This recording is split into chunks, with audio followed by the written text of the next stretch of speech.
Hello everyone, मैं सिमरन गुम्बर स्वागत करती हूँ आप सबका लेवल अप लर्निंग पर। आज की इस वीडियो में हम DC2 की फुल रिवीजन करने वाले हैं। फुल रिवीजन की ये पार्ट 1 वीडियो रहेगी जिसके अंदर हम 100 क्वेश्चंस कवर करेंगे। MCQ वीडियो है। आप अगर English medium, Hindi medium, Odia medium, इन तीनों में से किसी भी मीडियम के बच्चे हो तो ये वीडियो आपके लिए काफी यूजफुल रहेगी, क्योंकि तीनों मीडियम में मैं आपको पढ़ाने वाली हूँ। इससे पहले मैंने DC1 की रिवीजन करवाई है हमारे YouTube channel level up learning Simran के नाम से जो है, उसे देख लेना, क्योंकि आप लोगों ने बहुत ज्यादा प्यार दिया है उन वीडियोस पे। Thank you so much. लेकिन अगर अभी भी कोई बच्चा रह गया है जिसने वो नहीं देखी तो देख लेना। वीडियो सेक्शन पे DC1 के 4 पार्ट्स डाले हैं और पास्ट ईयर का क्वेश्चन पेपर डाला है मैंने। अब DC2 स्टार्ट हो गया और उसके बाद DC3 स्टार्ट होगा। आपकी एग्जाम्स की तैयारी में ये वीडियो बहुत ही ज्यादा मदद करने वाली है, तो वीडियोस को कम से कम 2 बार शुरू से लेके आखिर तक जरूर देखना। ठीक है जी, आ जाते हैं हमारे क्वेश्चन पर। आज का हमारा पहला क्वेश्चन कहता है, अब ये जो पेपर है ना DC2, ये थोड़ा सा मेडिकल टर्म से रिलेटेड है। इसमें थोड़ी सी साइंस की बातें आएंगी, थोड़ी डिसीजेस आएंगी, कुछ ऐसे आएंगे माइक्रोन्यूट्रिएंट्स, मैक्रोन्यूट्रिएंट्स, प्रोटीन्स, कार्बोहाइड्रेट्स। तो यहाँ पर आपको बहुत सी चीजें लर्न करने की जरूरत है। अब जो चीजें लर्न करने की जरूरत है उसमें देखो हम कुछ कर ही नहीं सकते, तो आपको बहुत ही शिद्दत से और धैर्य पूर्वक इस क्लास को सुनना है, ताकि जो जो बातें मैं आपको बता रही हूँ वो आपके दिमाग में फिट हो जाए। पहला क्वेश्चन कहते हैं, WHO के अनुसार स्वास्थ्य की कौन सी 3 आयाम है? WHO क्या है? World Health Organization. According to WHO, which 3 dimensions define health? अब चारों ऑप्शंस में से आपको बेस्ट ऑप्शन को चूज करना है। बेस्ट ऑप्शन है first, physical, mental and social, शारीरिक, मानसिक और सामाजिक। क्यों? इसलिए है क्योंकि WHO के मुताबिक सिर्फ बीमारी का ना होना हेल्थ नहीं है। जब आप शारीरिक, मानसिक और सामाजिक तीनों रूप से फिट हैं, तभी आप हेल्दी कहलाएंगे। तो तीनों रूप कहां पर आ रहे हैं? फर्स्ट ऑप्शन में आ रहे हैं, तो इसलिए फर्स्ट ऑप्शन सही है। अगर आप सेकंड ऑप्शन देखोगे, इसमें स्पिरिचुअल आ रहा है, इसमें भी स्पिरिचुअल आ रहा है, तीसरे में कल्चरल आ रहा है, पॉलिटिकल आ रहा है, ये 3 मेन डायमेंशंस में नहीं आते, तो इसलिए इसने बाकी 3 ऑप्शंस को गलत कर दिया। आगे बढ़ते हैं। दूसरा क्वेश्चन क्या कह रहा है? हमारा दूसरा क्वेश्चन कहता है, शरीर को विटामिन की आवश्यकता डैश होती है। Vitamin are required by the body in small amounts, थोड़ी मात्रा में। सेकेंड ऑप्शन बिल्कुल सही है। विटामिन माइक्रोन्यूट्रिएंट्स होते हैं, इसलिए शरीर में इनकी बहुत कम मात्रा चाहिए होती है। कम मात्रा चाहिए तो बस स्मॉल अमाउंट्स हो गया। ठीक है। लार्ज अमाउंट गलत है। ठीक है। इक्वल टू प्रोटीन, नन, नहीं। आपको क्या है? शरीर में विटामिन की आवश्यकता थोड़ी मात्रा में होती है। बी ऑप्शन आपका बिल्कुल सही हो गया। तीसरा क्या कह रहा है? हमारा तीसरा कहता है, the spectrum of health shows that dash.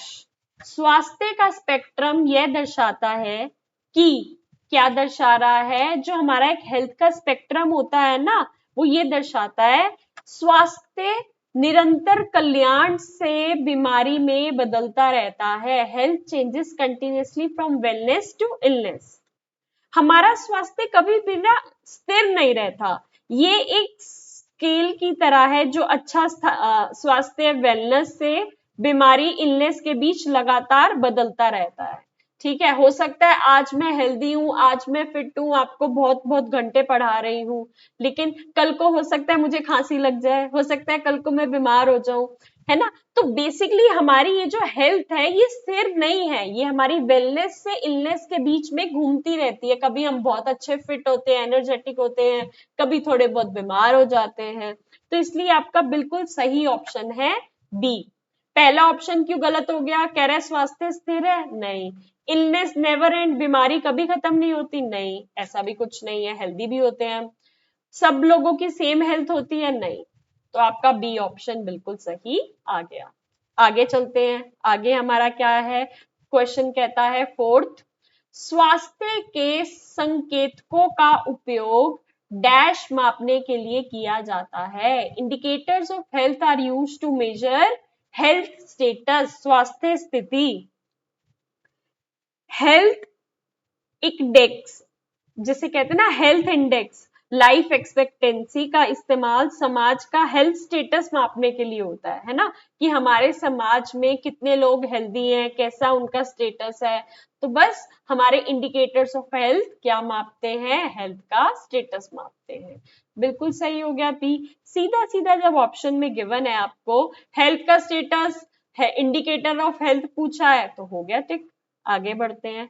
Fifth question क्या कह रहा है?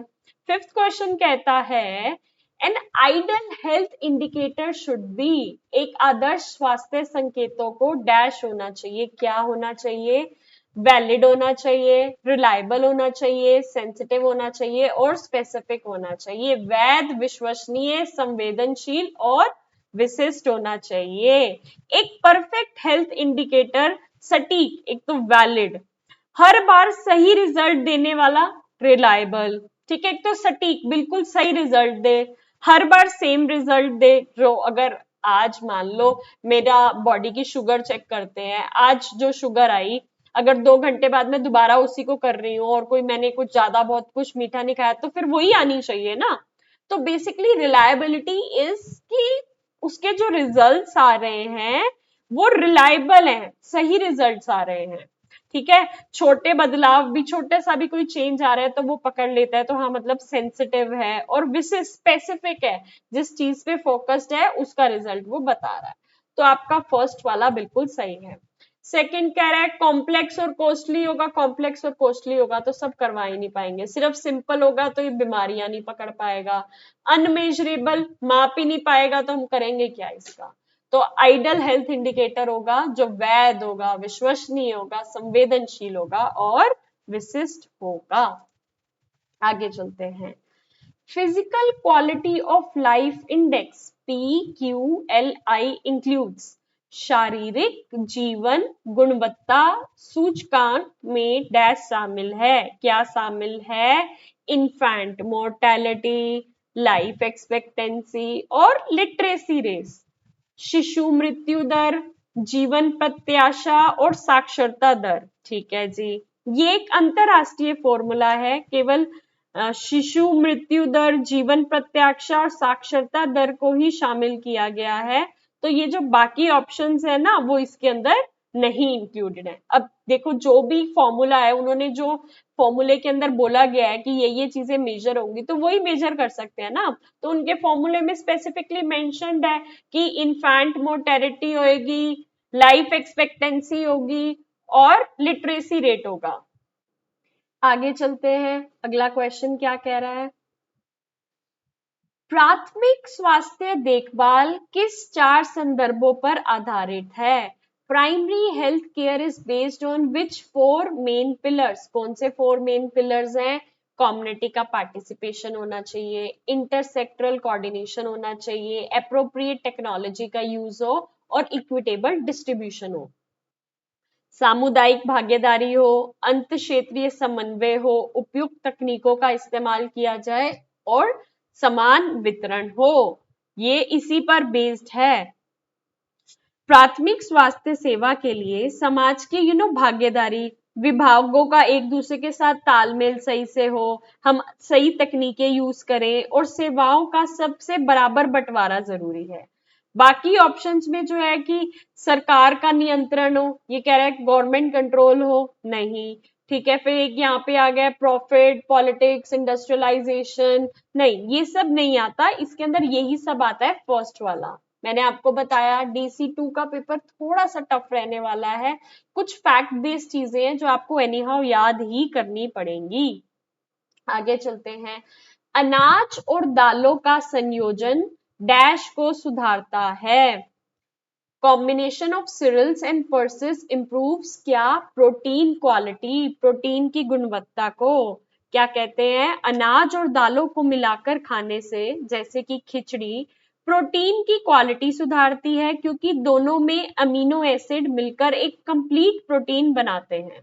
तो इसलिए हमारा जो ऑप्शन ए है, स्वाद वैज्ञानिक कारण है, टेस्ट की वजह से, ये तो गलत हो गया, फैट कंटेंट भी गलत हो गया, वाटर अब्जॉर्प्शन भी गलत हो गया, ये हमारा बी बिल्कुल सही है। आगे चलते हैं। आगे हमारा आंसर क्या कहता है? प्रोटीन पाचन का मुख्य अंतिम उत्पाद डैश है। क्या है?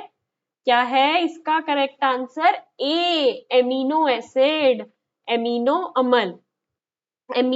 प्रोटीन एमिनो एसिड की चेन से बनता है, इसलिए पचने के बाद ये अपने सबसे छोटे रूप यानी एमिनो एसिड में टूट जाता है। ठीक है जी, क्या कह रहे हैं? जो हमारा प्रोटीन होता है ना, प्रोटीन, ये एमिनो एसिड की चेन से बना हुआ है। पचने के बाद इसका सबसे छोटा रूप जो निकल कर आता है वो एमिनो एसिड निकल कर आता है।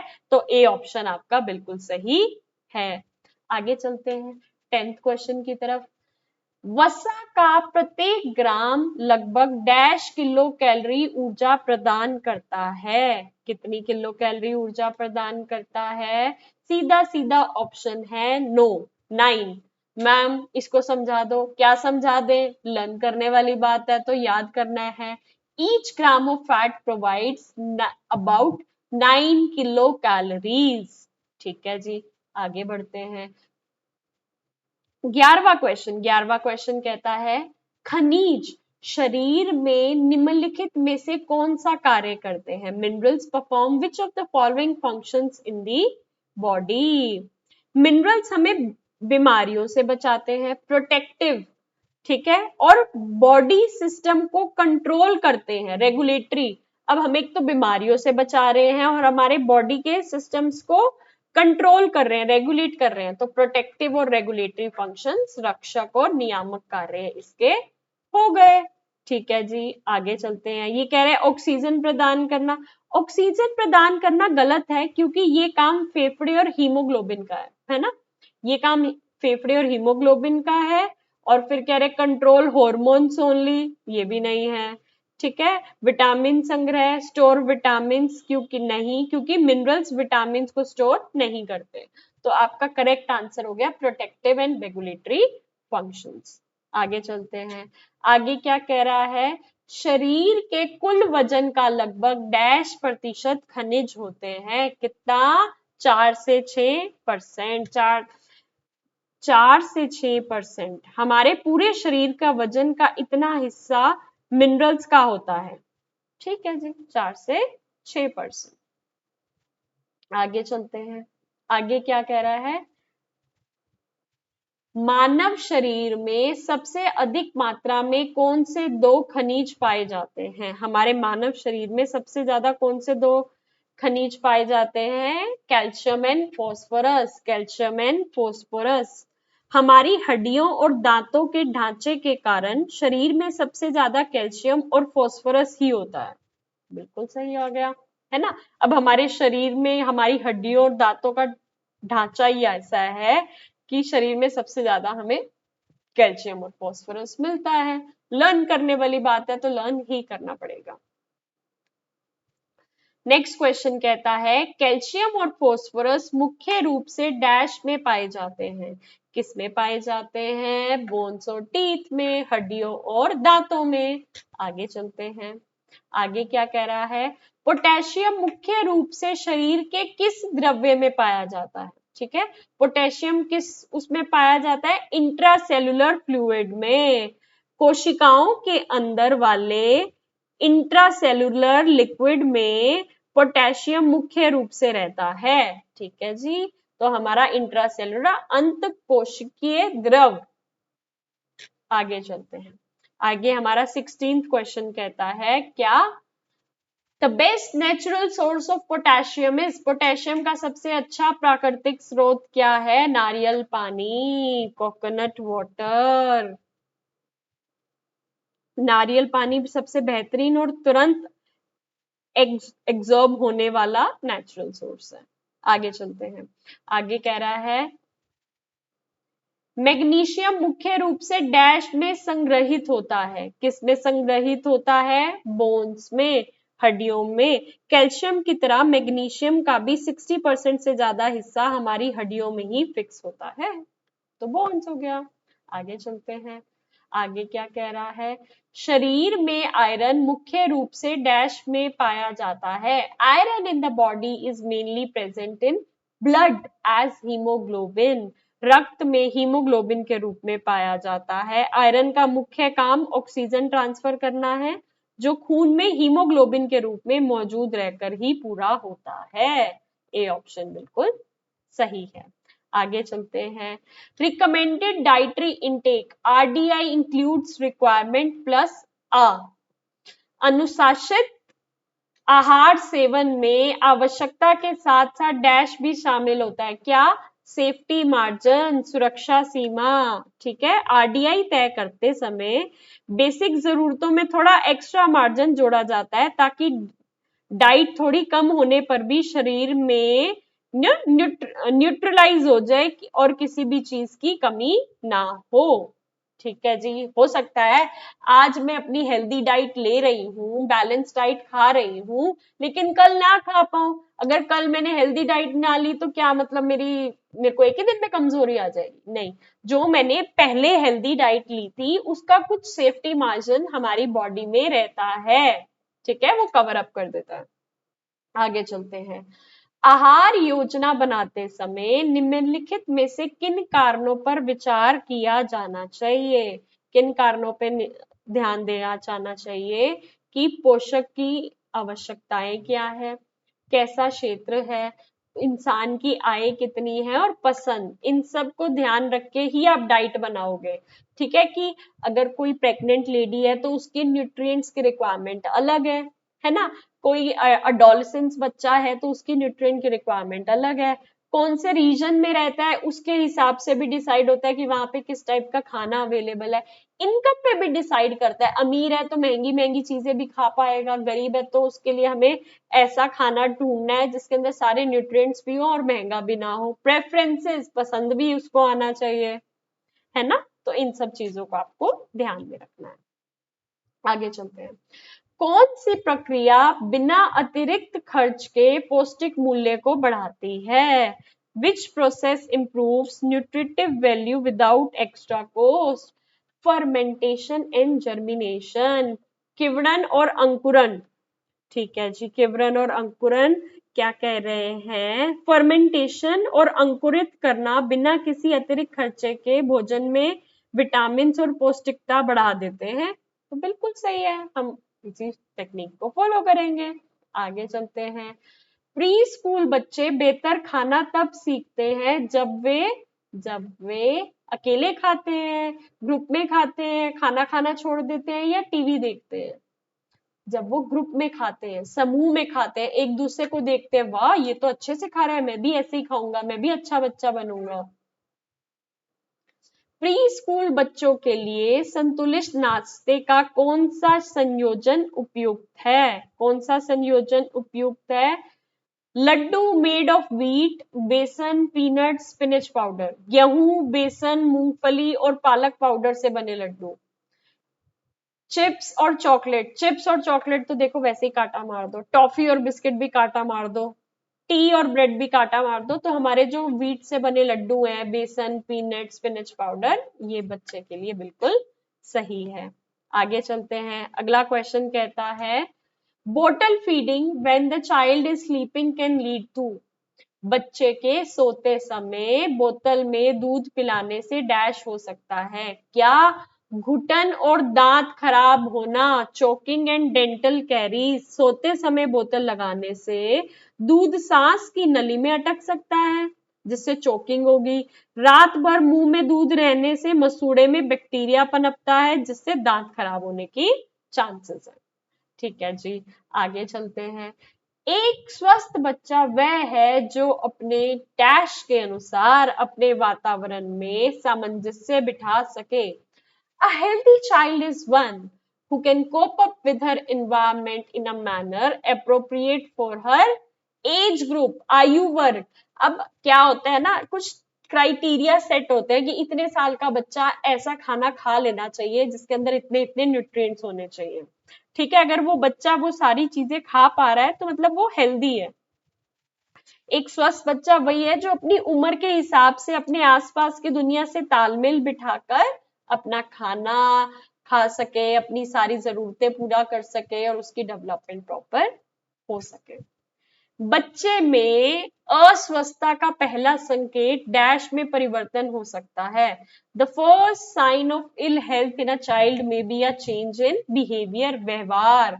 आपका बच्चा चिड़चिड़ा रहने लग गया, आपका बच्चा बार बार रोने लग गया, तो ये उसका एक बिहेवियर है जो दिखा रहा है कि ये बच्चा अस्वस्थ की तरफ जाने वाला है, कुछ मतलब चेंजेस आ रहे हैं इसके अंदर। तो आपको उसी को निग्लेक्ट नहीं करना, उससे ही चीजों को समझना शुरू कर देना है।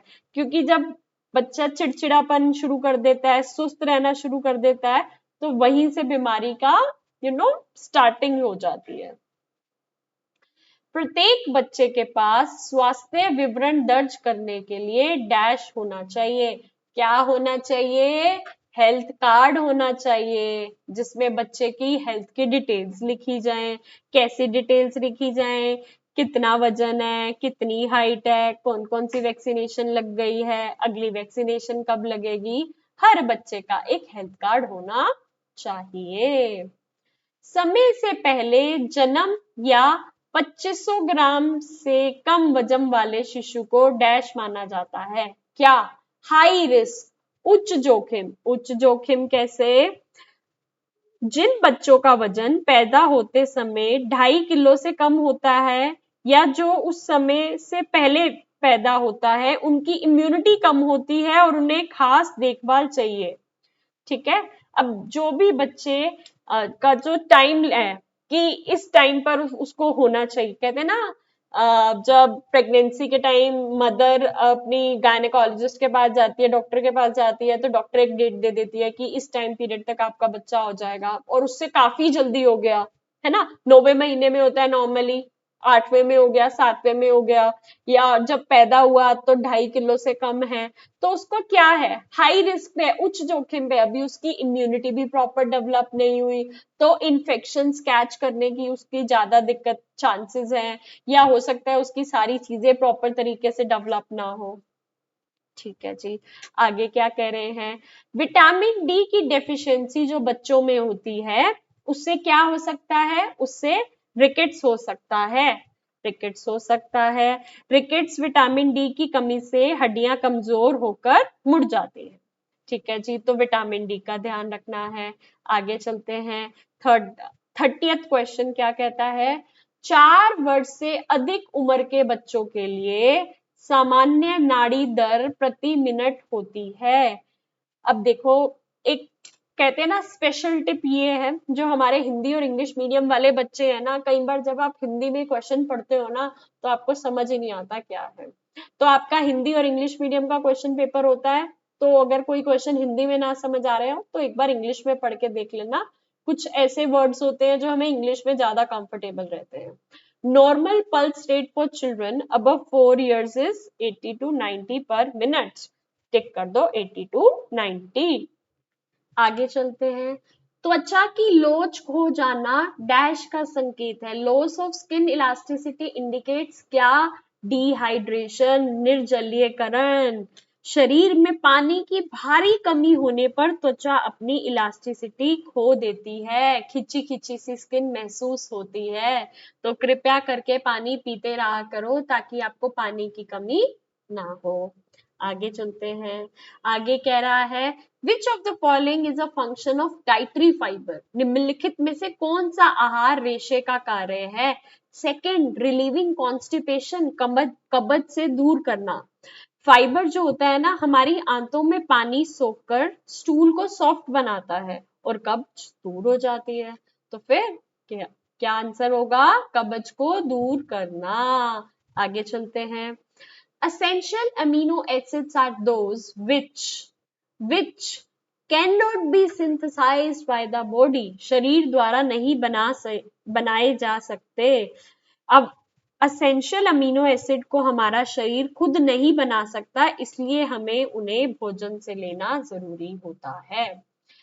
प्रोटीन मुख्य रूप से डैश से प्राप्त होते हैं। प्रोटीन किससे हमें प्राप्त होते हैं? एनिमल एंड प्लांट फूड से, पशु और वनस्पति खाद्य पदार्थों से प्रोटीन्स होते हैं।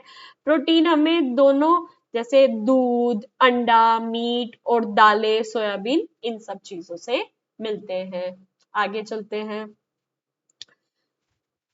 पित्त वसा के पाचन में डैश द्वारा सहायता करता है। The bile helps in digestion of fats by breaking fat into smaller droplets. वसा को छोटी कणों में तोड़कर लिवर से निकलने वाला पित्त, जिसको हम बाइल कहते हैं, फैट के बड़े टुकड़ों को छोटे ड्रॉपलेट्स में तोड़ता है, जिससे एमल्सिफिकेशन कहते हैं। ठीक है जी, तो आपका क्या हो गया, breaking fat into smaller droplets.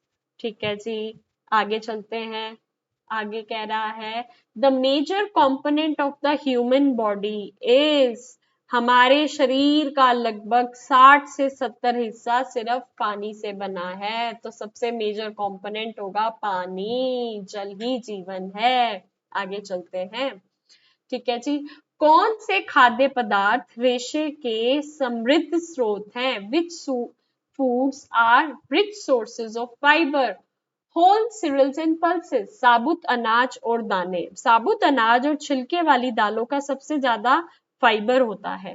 ठीक है जी, तो ये आपका करेक्ट आंसर हो गया। मैंने आपको ना DC1 में कुछ चीजें बताई थी कि किस हिसाब से आपको एमसीक्यूज को टैकल करना होता है। ठीक है, तो पहला तरीका है कि आपको आंसर आता हो, अगर आपने वो कॉन्सेप्ट पढ़ा हुआ है, कोई चीज पढ़ी हुई है, तो आप डायरेक्ट आंसर उसको कर लोगे। सेकंड तरीका होगा, आपको थोड़ा सा उसको प्रैक्टिकली सोच कर देखना है, अपने प्रैक्टिकल लाइफ से रिलेट करके देखना है, कुछ भी मिलता जुलता समझ आ जाए तो उसको टिक कर देना। और लास्ट ऑप्शन क्या है, तुक्का मारने वाला। तुक्का भी मार के आ सकते हो अगर कुछ नहीं आता तो, लेकिन छोड़कर मत आना। क्यों? क्योंकि नेगेटिव मार्किंग है नहीं, क्या पता तुक्का चल जाए। लेकिन तुक्का बिल्कुल लास्ट में, सबसे पहले आपको आना चाहिए।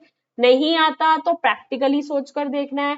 प्रैक्टिकली सोचकर भी नहीं समझ आ रहा तो तुक्का मार के आगे बढ़ जाना। एक ही क्वेश्चन पे मत अटके रहना, टाइम बहुत ज्यादा इंपॉर्टेंट होता है। The enzyme in saliva act as, लार में पाए जाना वाला एंजाइम डैश पर कार्य करता है, किस पर?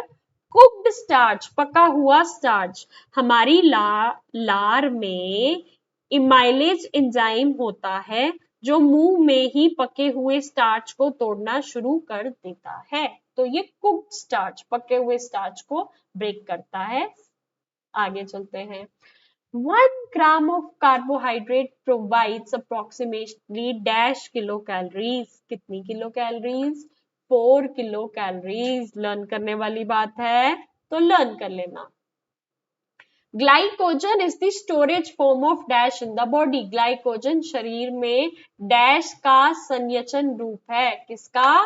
ग्लूकोज का। ठीक है जी, जब बॉडी में एक्स्ट्रा ग्लूकोज होता है तो लिवर और उसे ग्लाइकोज के रूप में स्टोर कर लेते हैं। ठीक है जी, आगे चलते हैं। The main function of carbohydrates in food is, ठीक है, भोजन में कार्बोहाइड्रेट्स का मुख्य कार्य क्या है? गिविंग एनर्जी, ऊर्जा प्रदान करना। कार्बोहाइड्रेट्स का अगर प्राथमिक काम शरीर को डेली एक्टिवनेस के लिए एनर्जी देता है, डेली की एक्टिविटीज के लिए एनर्जी देते हैं कार्बोहाइड्रेट्स। आगे चलते हैं। आगे का क्वेश्चन कहता है वसा का प्रत्येक ग्राम लगभग डैश किलो कैलोरी ऊर्जा प्रदान करता है, कितना? 9। आगे चलते हैं। Vitamin C helps in healing of wounds and absorption of iron. घाव भरने और आयरन अब्सॉर्प्शन में, घाव को भरने में विटामिन सी घावों को जल्दी भरने में, और भोजन में आयरन को शरीर में सोखने, ऑब्जॉर्व करने के लिए जरूरी होता है। तो ए ऑप्शन बिल्कुल सही हो गया। अगला क्या कहते हैं, कौन सा पोषक तत्व शरीर की वृद्धि और मरम्मत में सहायता करता है? कौन सा सहायता करता है? प्रोटीन्स करते हैं। प्रोटीन को शरीर का बिल्डिंग ब्लॉक कहा जाता है, जो ग्रोथ और डैमेज सेल्स की मरम्मत करता है। आगे चलते हैं। आगे क्या कह रहा है, fat act as an insulator by, वसा एक इंसुलेटर के रूप में डैश कार्य करता है, क्या? Maintaining body warmth under skin, त्वचा के नीचे शरीर को गर्म रखकर। जिनके ऊपर चर्बी ज्यादा होती है, फैट ज्यादा होता है, तो उनकी स्किन में ना एक वार्मनेस सी आ जाती है, वो हमारी त्वचा के नीचे फैट की लेयर होती है जो इंसुलेटर की तरह गर्मी को बाहर जाने से रोकती है। ठीक है जी, तो त्वचा के नीचे शरीर को गर्म रखकर। आगे बढ़ते हैं, आगे क्या कह रहा है? आगे कहता है beta carotene is found mainly in, beta carotene मुख्य रूप से डैश में पाया जाता है, किसमें? Green leafy and yellow vegetables, हरी पत्तेदार और पीली सब्जियां। बीटा कैरोटीन पौधे में मिलने वाले पिगमेंट हैं जो शरीर में जाकर विटामिन ए बनाता है। यह हरी और पीली सब्जियों में होता है। आगे चलते हैं, vitamin D is also called D, vitamin D को एक और नाम से जाना जाता है सनशाइन विटामिन, सूर्य विटामिन। कहते हैं ना जिसमें विटामिन की कमी है क्या करो, धूप में जाकर बैठ जाओ, क्योंकि हमारी त्वचा धूप की मौजूदगी में विटामिन डी खुद बना लेती है ना। धूप की विटामिन डी की कमी हो तो धूप में जाकर बैठने के लिए कहते हैं ना, तो विटामिन डी को दूसरा नाम हमने दे दिया, दूसरा नाम दिया गया है सनशाइन विटामिन। आगे चलते हैं, आगे क्या कहता है? The main function of vitamin D is to help in, vitamin D का मुख्य कार्य है क्या? विटामिन डी का मुख्य कार्य है absorption of calcium and phosphorus, calcium और फोस्फोरस के अवशोषण में। बिना विटामिन डी के हमारी हड्डियां भोजन से कैल्शियम नहीं सोख सकती, है ना। अगर हमारी हड्डियों में विटामिन डी नहीं होगा तो वो कैल्शियम ही नहीं सोख पाएगी। आगे चलते हैं, तो इसका तो ए ऑप्शन बिल्कुल सही हो गया। अगला क्वेश्चन क्या कह रहा है? विटामिन ई मेनली प्रोटेक्ट्स क्या? Fatty acids and vitamin A C, वसीय अलम और vitamin A C. Vitamin E एक एंटीऑक्सीडेंट है जो शरीर में फैटी एसिड्स और विटामिन को डैमेज होने से बचाता है। 50th question, iron deficiency causes which disease, iron की कमी होने से कौन सी बीमारी हो जाती है? अनीमिया हो जाता है। आयरन की कमी से हीमोग्लोबिन नहीं बनता जिससे शरीर में खून की कमी हो जाती है। ठीक है, ये खासकर लड़कियों में ज्यादा होती है। आगे चलते हैं, निम्नलिखित में से कौन सा युग्म मैक्रोन्यूट्रिएंट्स है? Which of the following pair are macronutrients? Proteins and fats, macronutrients वे होते हैं जो हमें ग्राम्स में यानी ज्यादा मात्रा में चाहिए, जो कि है प्रोटीन, फैट और कार्बोन। तो यहाँ प्रोटीन और फैट्स आपको दिख रहे हैं। आगे चलते हैं, आगे क्या कहता है? Vitamin B 1 thiamine is important for, vitamin B 1 thiamine dash के लिए महत्वपूर्ण है, किसके लिए महत्वपूर्ण है? कार्बोहाइड्रेट मेटाबॉलिज्म, कार्बोहाइड्रेट चयापचय, कार्बोहाइड्रेट से एनर्जी रिलीज करने मेटाबॉलिज्म के लिए थायमीन बहुत जरूरी है। ठीक है जी, मेटाबॉलिज्म के लिए क्या? थायमीन बहुत जरूरी है। तो carbohydrate metabolism is the correct answer. अगला क्वेश्चन कहता है riboflavin vitamin B 2 is destroyed by, riboflavin vitamin B 2 dash से नष्ट हो जाता है, किससे नष्ट हो जाता है? लाइट से। विटामिन डी 2 रोशनी के प्रति बहुत संवेदनशील होता है और तेज लाइट में नष्ट हो जाता है। तो इसका सेकंड ऑप्शन बिल्कुल सही है। Niacin can be synthesised in the body from, किससे सिंथेसाइज हो जाता है? किससे सिंथा? ट्राइपोफिन, ट्राइपोफिन याद कर लो, रट्टा मार लो, दिमाग में फिट कर लो, क्योंकि समझने के लिए तो आपको बहुत ही इसके पीछे डॉक्टरी वाली पढ़ाई करनी पड़ेगी, वो तो करनी नहीं है। तो देखो बेसिकली इसके अंदर ना कुछ मेडिकल टर्म्स हैं जो कि हमें याद ही करनी पड़ेगी।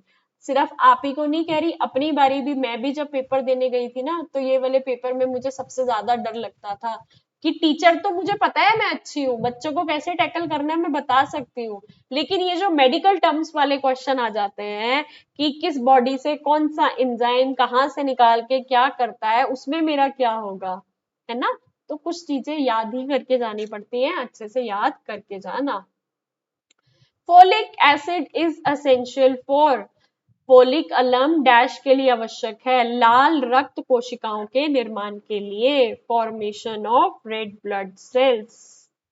आगे चलते हैं, आगे कह रहा है फैट सॉल्युबल विटामिन इंक्लूड, क्या कह रहा है, फैट सॉल्युबल विटामिन में क्या क्या आता है, ए डी ई के, फैट सॉल्युबल विटामिन का जो नाम है ए डी ई के, ठीक है जी। एक इसकी ना सिंपल सी ट्रिक है, केडा, के ई डी ए, के ई डी ए, विटामिन के ई डी ए फैट में घुलते हैं, तो ये fat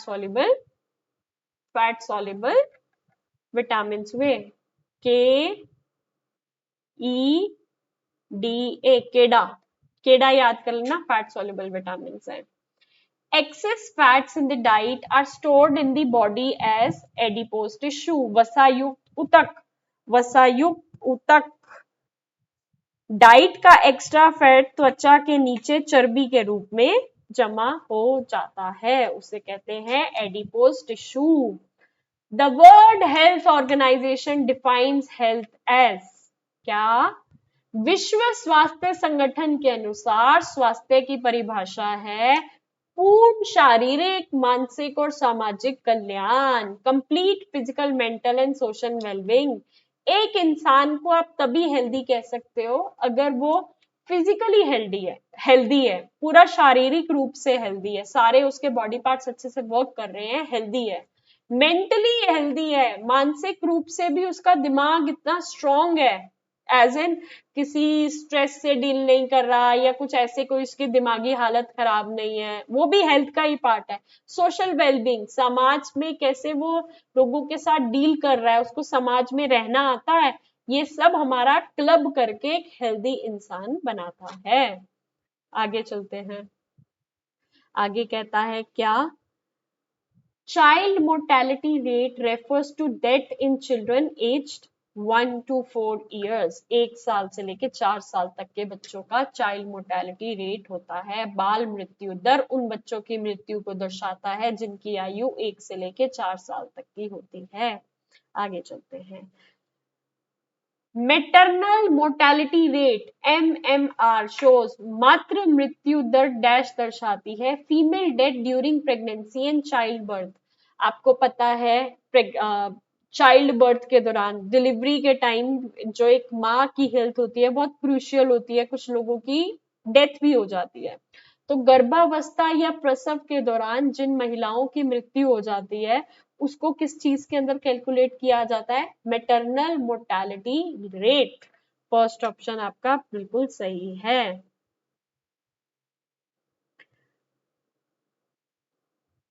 During pregnancy, nutrient needs increase mainly from the dash trimester. गर्भावस्था में पोषक तत्वों की आवश्यकता मुख्य रूप से डैश तिमाही में बढ़ जाती है, कौन सी तिमाही में, सेकेंड ट्रिमेस्टर से बढ़ जाती है। क्यों, क्योंकि सेकेंड ट्रिमेस्टर से ना बच्चे की ग्रोथ बहुत तेजी से होने लगती है। अब बच्चे की ग्रोथ तेजी से हो रही है तो उसकी न्यूट्रिएंट्स की रिक्वायरमेंट भी तो तेजी से बढ़ेगी ना। अब उसकी न्यूट्रिएंट्स की रिक्वायरमेंट तेजी से बढ़ेगी तो कैसे फुलफिल होगी, जो माँ है वो अच्छा खाना खाएगी तभी तो उस बच्चे तक पहुंच पाएगी ना। ठीक है जी, आगे चलते हैं, गर्भावस्था के दौरान बेसल मेटाबॉलिक रेट BMR बढ़ता है, क्यों बढ़ता है, growth of foetus and maternal tissues require energy, भ्रूण और मातृ ऊतकों की वृद्धि के लिए ऊर्जा की आवश्यकता होती है। गर्भ में ना एक नए जीवन और माँ के यूट्रस के बढ़ने के कारण शरीर को आराम में भी ज्यादा एनर्जी चाहिए होता है, चाहे शरीर रेस्ट कर रहा है तब भी उसको ज्यादा एनर्जी चाहिए, क्योंकि उसके अंदर एक नया जीवन बन रहा है, एक पूरा बच्चा बन रहा है और उसकी यूटेरस की भी ग्रोथ हो रही है। ठीक है जी, आगे चलते हैं, अगला क्वेश्चन क्या कहता है, गर्भावस्था के दौरान आयरन की आवश्यकता बढ़ जाती है, क्योंकि more haemoglobin and red blood cells are form, अधिक हीमोग्लोबिन और लाल रक्त कण बनते हैं। प्रेगनेंसी में माँ का ब्लड वॉल्यूम बढ़ता है जिसके लिए शरीर को ज्यादा हीमोग्लोबिन और RBC बनाने पड़ते हैं।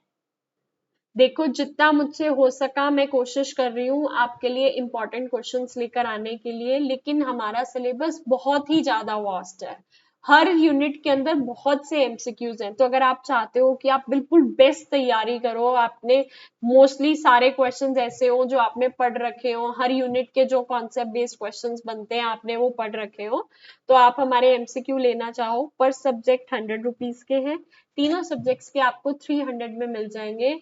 यूनिट वाइज इसके अंदर मैंने एमसीक्यूज डिजाइन करे हैं, हिंदी, इंग्लिश, ओडिया मीडियम के हैं, तो जिस भी लैंग्वेज में आप कंफर्टेबल होगे आप उनको पढ़ सकते हो, 2-3 बार आप उन पीडीएफ्स को पढ़ोगे तो आपके दिमाग में वो चीजें फिट कर जाएंगी और आपके अंदर एक कॉन्फिडेंस बिल्ड हो जाएगा कि हाँ आप अपने पूरे सिलेबस की तैयारी करके आए हो। अगर आप ये एमसीक्यूज लेना चाहते हो तो ये लेवल अप लर्निंग का नंबर दिख रहा है, इसके व्हाट्सएप पे मैसेज कर देना क्या कि मैम आपको एग्जाम्स की तैयारी के लिए एमसीक्यूज चाहिए, आपके पास पेमेंट डिटेल्स आ जाएंगी, आप पे करके ले सकते हो। बाकी मेरा ये यूट्यूब चैनल है लेवल अप लर्निंग सिमरन के नाम से, सब्सक्राइब करके रखना क्योंकि ढेर सारी फ्री वीडियोस डाल रही हूँ मैं। हर वीडियो के नीचे टेलीग्राम चैनल का लिंक गिवन है, ज्वाइन कर लेना, कोई भी वीडियो डालती हूँ तो टेलीग्राम पे शेयर कर देती हूँ ताकि आप तक वो वीडियो पहुंच जाए। ठीक है, बढ़ते हैं अगले क्वेश्चन की तरफ। आगे चलते हैं, अगला क्वेश्चन क्या कह रहा है, गर्भावस्था के दौरान लगभग डैश किलो कैलोरी अतिरिक्त ऊर्जा की आवश्यकता होती है, किसकी? +300 किलो कैलोरीज। प्रेग्नेंट महिला को रोजाना इतनी अतिरिक्त ऊर्जा चाहिए ही, एक्स्ट्रा एडिशनल +300 किलो कैलोरी। आगे चलते हैं, गर्भावस्था के दौरान आयोडीन की कमी शिशुओं में डैश का कारण बनती है, किसकी? Cretinism, cretinism. ठीक है जी, प्रेगनेंसी में आयोडीन की कमी से बच्चे का मानसिक और शारीरिक विकास रुक जाता है जिसे क्रिटिनिज्म कहते हैं। आगे चलते हैं, गर्भावस्था में कोशिकाओं के विभाजन में कौन सा विटामिन सहायक होता है? Which vitamin helps in cell multiplication during pregnancy? Folic acid, folic अलम। ठीक है जी, नए सेल्स के तेजी से विभाजन और डीएनए बनाने के लिए फोलिक एसिड की मुख्य भूमिका निभाता है। आगे चलते हैं, कौन सा विटामिन स्तन दूध में अधिक मात्रा में पाया जाता है? Which vitamin is secreted in breast milk in large amount? Vitamin A, vitamin A. Okay जी, माँ का शुरुआती दूध जिसको हम कोलोस्ट्रम में विटामिन ए भरपूर पाया जाता है। एक तो माँ के शुरुआती दूध को हम क्या कहते हैं? कोलेस्ट्रॉम, और उसमें मेनली क्या पाया जाता है? Vitamin A. आगे चलते हैं, आगे क्या कह रहा है, स्तनपान के दौरान तरल पदार्थ का सेवन लगभग डैश लीटर प्रतिदिन होना चाहिए, कितना? 3 लीटर जरूर होना चाहिए। दूध से सही प्रोडक्शन के लिए स्तनपान कराने वाली माँ को कम से कम 3 लिक्विड जरूर लेना चाहिए। ठीक है जी, प्रसव पूर्व देखभाल का मुख्य उद्देश्य डैश की सेहत सुनिश्चित करना है, किसकी? The main aim of antenatal care is to ensure health of mother and baby both, माँ और शिशु दोनों की हेल्थ अच्छी रहे। Which hormones helps in relaxing the pelvic ligaments during pregnancy? गर्भावस्था के दौरान कौन सा हार्मोन श्रोणि में स्नायुबंधन को ढीला करता है? Relaxin, relaxin hormone. ठीक है जी, आगे चलते हैं, ये हार्मोन डिलीवरी को आसान बनाने के लिए पेल्विक एरिया में लिगामेंट्स को ढीला करता है। आगे चलते हैं, आगे क्या कह रहा है, during pregnancy the blood volume increases by approximately 30%। ठीक है जी, आगे, गर्भावस्था के दौरान निम्न में से कौन सा एक खतरे का संकेत है? Which of the following is a danger signal during pregnancy? क्या डेंजर सिग्नल्स है? अगर माँ के फेस पे और फिंगर्स पे स्वेलिंग आ रही है, चेहरे और उंगलियों पे सूजन, हाई ब्लड प्रेशर या प्री एक्लेम्पसिया का डेंजर साइन हो सकता है, तो इसको इग्नोर नहीं करना। The optimal weight gain during pregnancy is approximately dash kilo. गर्भावस्था के दौरान उचित वजन वृद्धि लगभग डैश किलोग्राम होती है, कितनी? कम से अप्रोक्सीमेटली 12 किलो वजन बढ़ जाता है प्रेगनेंसी के टाइम। आगे चलते हैं, आगे क्या कह रहा है, which of the following is a common minor disorder during pregnancy? गर्भावस्था के दौरान निम्न में से कौन सी एक सामान्य छोटी समस्या है? हार्टबर्न, सीने में जलन रहना एक सामान्य समस्या है प्रेगनेंसी के टाइम। ठीक है, प्रेगनेंसी में हार्मोन बदलावों के कारण खाना धीरे पचता है, जिससे एसिडिटी या हार्टबर्न आमतौर पर हो जाता है। आगे चलते हैं। Preeclampsia is characterized by high blood pressure, swelling and protein in urine. मूत्र में प्रोटीन। ठीक है जी, तो आपका करेक्ट ऑप्शन क्या है? मूत्र में प्रोटीन। प्री एक्लेम्सिया की पहचान हाई बीपी से होती है, सूजन से होती है, और अगर यूरिन में प्रोटीन पाया जाए तो वो प्री एक्लेम्सिया को डिफाइन करता है। Which of the following conditions require immediate referral to the hospital? निम्नलिखित में से किस स्थिति में तुरंत अस्पताल भेजना आवश्यक है? योनि से रक्तस्राव, वेजिनल ब्लीडिंग, अगर वेजिना से ब्लीडिंग होने लग गई है तो फटाफट से डॉक्टर्स हॉस्पिटल में रेफर करो, इग्नोर नहीं कर सकते। ठीक है जी, आगे चलते हैं। अगला क्वेश्चन क्या कह रहा है? The second stage of labour ends with the delivery of the baby. बच्चे के जन्म पर प्रसव की दूसरी अवस्था पर समाप्त होती है। प्रसव का दूसरा चरण बच्चे के बाहर आने पर ही खत्म हो जाता है।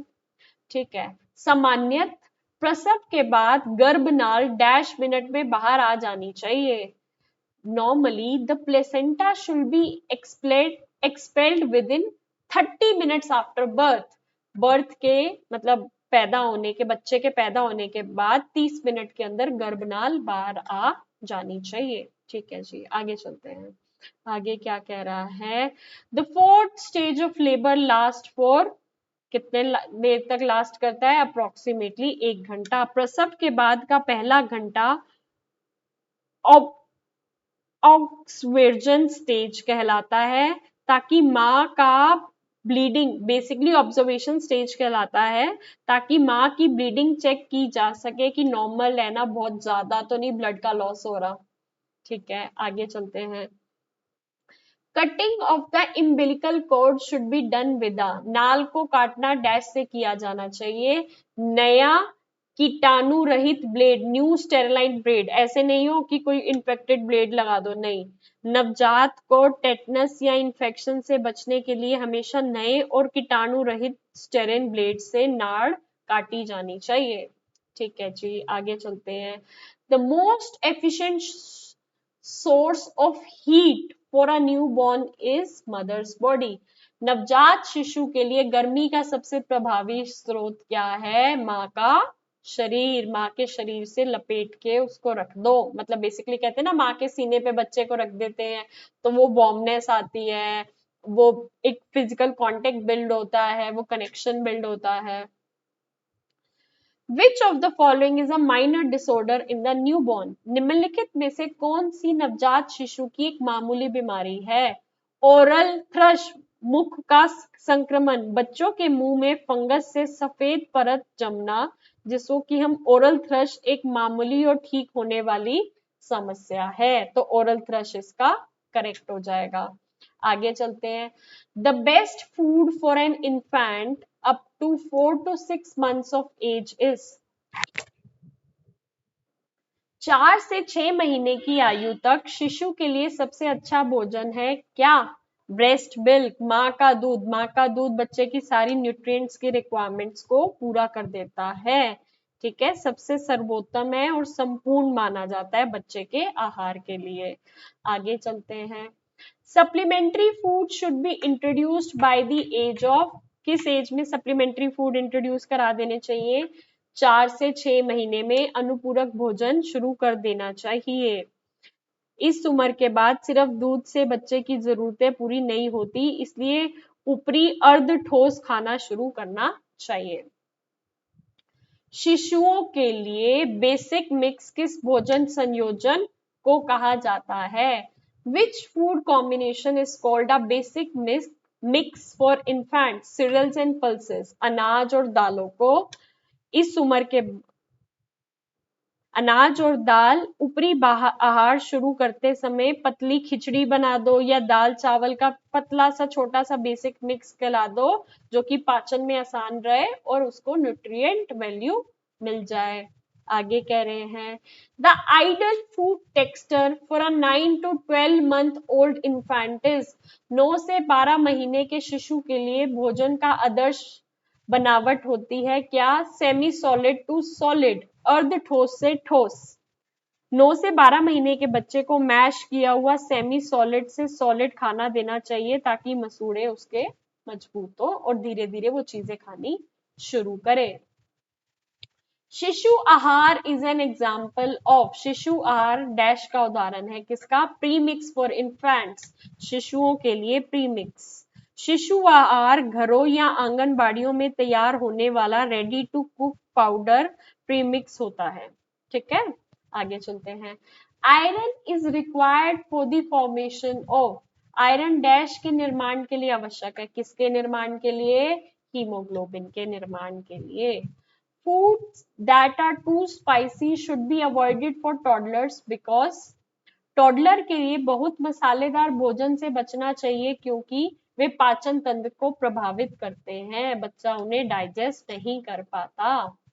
The caregiver should ensure that meal time for toddler is, देखभाल करने वाले को यह सुनिश्चित करना चाहिए कि टॉडलर जो छोटा बच्चा है उसके भोजन का समय कैसा हो?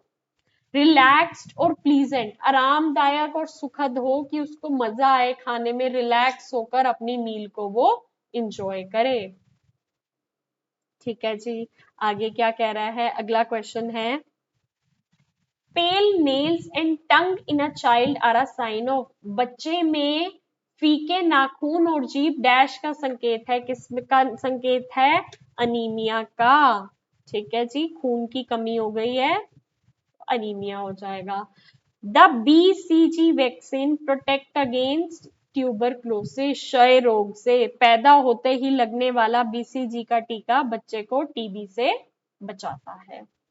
Which of the following disease spread through contaminated food and water, निम्नलिखित में से कौन सी बीमारी दूषित भोजन और पानी से फैलती है? Typhoid and cholera, typhoid and cholera, गंदे पानी और दूषित भोजन से टाइफाइड और हैजा जैसी पेट की बीमारियां बहुत जल्दी फैलती हैं। The immunity a newborn receives from its mother last for about, ठीक है, बच्चे को जो माँ से इम्यूनिटी मिलती है वो कितने टाइम तक लास्ट करती है? 3 महीने तक। ठीक है, जन्म के समय मिलने वाली माँ की एंटीबॉडीज केवल शुरुआती 3 महीने तक ही बच्चे की रक्षा कर पाती हैं। आगे चलते हैं। Protein energy mall nutrition PEM is most common among children of age group, कौन सी एज ग्रुप के लिए? 0 से लेके 6 इयर्स। इस उम्र में शरीर तेजी से ग्रो करता है, इसलिए सही प्रोटीन कैलोरी ना मिलने पर जल्दी बच्चे कुपोषण का शिकार हो जाते हैं। प्रोटीन ऊर्जा कुपोषण सबसे अधिक पैदा होने से लेके 6 साल तक के बच्चों में पाया जाता है, इसलिए इस उम्र में आपको बच्चे का खास ध्यान रखना है, उसके खान पान का खास ध्यान करना है। आगे चलते हैं। PEM occurs mainly due to deficiency of protein and energy, PEM मुख्यतः प्रोटीन और ऊर्जा की कमी के कारण होता है। ठीक है जी, आगे चलते हैं। आगे क्या कह रहा है? ये protein and energy. The two main forms of protein energy malnutrition are, protein ऊर्जा कुपोषण के दो मुख्य रूप हैं, marasmus and kwashiorkor, marasmus and kwashiorkor, marasmus और क्वैशकोर ये दोनों PEM के मुख्य रूप हैं। ठीक है, याद कर लेना, इंपॉर्टेंट क्वेश्चन है। The characteristic feature of marasmus is, marasmus का मुख्य विशेषत है मसल वेस्टिंग, मांसपेशियों का श्रेय। ठीक है जी, मरासमस में कैलोरी प्रोटीन दोनों की कमी से शरीर की मांसपेशियां पूरी तरह सूख जाती हैं। ठीक है, आगे चलते हैं। A child with moon face, oedema and skin changes is suffering from, चेहरा चांद जैसे चेहरे, सूजन और त्वचा में परिवर्तन वाला बच्चा डैश से पीड़ित है, किससे? क्वैशकोर से। ये उसका सिम्टम है। मून फेस होगा, सूजन होगी, त्वचा में परिवर्तन होगा, ठीक है, तो उसको क्वैश हो रहा है। और आज की क्लास का last question, the sub clinical form of PEM can be detected by, the sub clinical form of PEM can be detected by body weight, ठीक है, शरीर के वजन से। कुपोषण अभी बाहर से साफ नहीं दिख रहा, इसे सिर्फ वजन नापकर ही पकड़ा जा सकता है, जो उम्र से कम मिलेगा। बेसिकली जैसे होता है ना, एक स्टैंडर्ड वेट डिसाइड कर दिया जाता है कि इस उम्र के बच्चे में इतना वेट हो जाना चाहिए, वो नहीं है, बॉडी वेट कम है, तो मतलब वो एक फीचर कह सकते हो PEM का बनता जा रहा है। इसके साथ साथ आज के हमारे 100 क्वेश्चंस कंप्लीट होते हैं। ये पेपर आपका थोड़ा सा मुश्किल रहने वाला है, क्यों? क्योंकि फैक्ट बेस्ड चीजें हैं, साइंस बेस्ड चीजें हैं, आपको याद करनी है। आधी से ज्यादा चीजें तो ऐसी हैं जिसके नाम भी आपको याद नहीं करे जाएंगे। इसलिए मैं कह रही हूँ, मेरी इस वीडियो को कम से कम 2 बार शुरू से लेकर आखिर तक जरूर सुनना है। कोई बहाना नहीं है कि मैम टाइम नहीं मिला, वीडियो चला दो और अपना काम करते रहो। आपके कानों में ये बातें जानी चाहिए, क्योंकि इससे मिलता जुलता शब्द, इससे मिलता जुलता क्वेश्चन जब आपके पेपर में होगा तो आप बहुत इजीली उसको कर पाओगे। ठीक है जी, तो आई होप ये वीडियो आपको अच्छी लगी होगी। कल एक और वीडियो आएगी जिसमें और 100 क्वेश्चंस मैं कवर करवाऊंगी DC2 के। उसके बाद DC2 का पास्ट ईयर का क्वेश्चन पेपर कंप्लीट करवाऊंगी, तो आपकी DC2 की तैयारी होगी। अगर आप हर यूनिट वाइज MCQ लेना चाहो तो ये हमारा नंबर है, इस पे कांटेक्ट करके ले सकते हो। अभी एक ही बार MCQ पेपर हुआ था लास्ट ईयर, और उस लास्ट ईयर में ही हमारा बच्चा, आप देख सकते हो, पेपर में DC1 में 95, 95 और 93 मार्क्स लेकर आया था। लेकिन इस बार का मेरा टारगेट है कि हमारे बच्चे 98, 99, 100 मार्क्स लेकर आए। उसके लिए all the very very best. बाकी जब पेपर हो जाएगा तो 30 सेकंड की एक छोटी सी वीडियो बनाकर हमारे WhatsApp के नंबर पे भेज देना। आपका नाम क्या है, आप कौन सी सिटी से हो, और आपको हमसे पढ़कर कैसा लगा। ठीक है जी, इससे 2 फायदे होंगे। पहला फायदा ये कि मैं भी अपने स्टूडेंट्स को देख लूंगी, आपने तो अपनी टीचर को देखा हुआ है, मैंने तो अपने स्टूडेंट्स देखे नहीं। दूसरा फायदा ये, कल को आपके स्टेट में कोई वैकेंसी आती है तो मेरे पास वो रिकॉर्ड रहेगा, वो डेटा रहेगा, और मैं आपको बता पाऊंगी। All the very very best. ये हमारा यूट्यूब चैनल है, सब्सक्राइब कर लो, ढेर सारी वीडियोस डाल रही हूँ, देखते रहो देखते रहो। फ्री वीडियोस हैं, पढ़ते रहो पढ़ते रहो। जितना ज्यादा ज्ञान बटोरोगे उतना ही ज्ञान आपके लिए मददगार साबित होगा।